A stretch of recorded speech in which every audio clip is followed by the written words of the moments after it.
అప్పుల బాధలు వెంటాడుతున్నాయా? అయితే 6 జేవిఆర్ వారి జాతిరత్నాలు ధరించండి. నమస్తే మేడం. నమస్తే. మేడం, నర్వ్ వీక్‌నెస్ అనంగానే ఇది ఎవరిలో అయినా సరే సహజంగా చూస్తాము కొంచెం ఏజ్ పైబడిన తర్వాత. సో, బట్ వీళ్ళకేంటంటే ట్రీట్మెంట్ అనేది సరిగ్గా అందకనో, లేదు అంటే వీళ్ళు తీసుకునే జాగ్రత్తల్లోనో ప్రాబ్లమ్ వచ్చి అవి ఇంకా ఎక్కువగా హెవీగా అయిపోయే అవకాశాలు ఉన్నాయంటున్నారు. సో, ఇలాంటి వారికి ఆయుర్వేదిక్‌లో ఏ విధంగా దీన్ని తగ్గించుకునే అవకాశం ఉందంటారు? తప్పకుండా. ఏంటంటే నర్వ్ వీక్‌నెస్ ఇప్పుడు మనం ఎక్కువగా చూస్తే డయాబెటీస్‌లో ఉన్న వాళ్ళలో ఎక్కువ కనిపిస్తది. డయాబెటిక్ న్యూరోపతి అని. ఏంటంటే వాళ్ళకి షుగర్ లెవెల్స్ కంటిన్యూస్‌గా ఎక్కువ ఉండడం వల్ల ఇప్పుడు ప్రతి నర్వ్స్ అంటే ఇక్కడ నరాలకి మైలిన్ షీట్స్ అనేవి ఉంటాయి. అంటే వాటి ప్రొటెక్షన్ లేయర్ వాళ్ళ ఈ లేయర్ మైలిన్ షీట్ అని ఉంటుంది. అది ఏంటంటే ప్రతి నరానికి మధ్యన ఇన్ఫర్మేషన్ పాస్ చేయడానికి, సిగ్నల్స్ పాస్ చేయడానికి కూడా ఉపయోగపడుతుంది.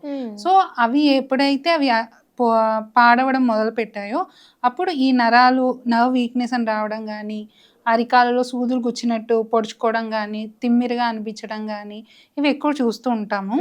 ఫస్ట్ ఇలాంటి కండిషన్స్లో అండ్ ఇంకోటి ఏంటంటే విటమిన్ డెఫిషియన్సీస్లో కూడా ఎక్కువ చూస్తాం. విటమిన్ B12 డెఫిషియన్సీస్ వీటిల్లో కూడా ఈ నరాల బలహీనత అనేది ఎక్కువ ఉంటుంది. ఈ డయాబెటిక్ న్యూరోపతిలో ఏంటంటే ఫస్ట్ షుగర్స్ని కంట్రోల్ చేసుకోవడం అనేది చాలా ఇంపార్టెంట్. సో ఆయుర్వేదిక్లో కూడా ఇప్పుడు మనం ఈ షుగర్ లెవెల్స్ని కంట్రోల్ చేస్తూ ఈ నర్వ్స్ని స్ట్రెంగ్తన్ చేయడానికి కొన్ని మెడిసిన్స్ లైక్ బలా అని కానీ, అశ్వగంధ అని కానీ ఇలా డిఫరెంట్ కండిషన్ని బట్టి ఏ బాడీకి ఏది సెట్ అవుతుంది, వాళ్ళు ఉన్న కండిషన్కి ఏ ఏ మెడిసిన్ రాస్తే బెటర్ అవుతుంది అనేది డిఫరెన్స్ ఉందన్నమాట. బట్ నరాలకి మటుకి ఆయుర్వేదిక్లో మంచి ట్రీట్మెంట్ ఆప్షన్స్ అవైలబుల్ ఉన్నాయి. And at the same time vitamin B12 deficiency ఇదేంటంటే ఎక్కువగా మనం అనుకుంటాం ఫుడ్ బాగా తీసుకుంటున్నాము, బట్ విటమిన్ B12 డెఫిషియన్సీ వస్తుంది. ఇవన్నీ ఎందుకు అంటే ఒకటి మిస్టేక్ అందరు చేసేది ఏంటంటే టిఫిన్ చేస్తారు, కాఫీ తాగుతారు, టిఫిన్ ఆర్ ఏదైనా భోజనం చేస్తారు, టీ తాగుతారు. అప్పుడు ఏమవుతుందంటే మనకి ఈ ఫుడ్లో ఉన్న ఏదైతే విటమిన్స్ ఉన్నాయో ఈ కెఫెయిన్, వీటిల్లో ఉన్న కెఫెయిన్ ఇవన్నీ ఇంటరాక్ట్ అయ్యి మన బాడీకి అబ్జార్బ్ అవ్వకుండా చేస్తున్నాయి.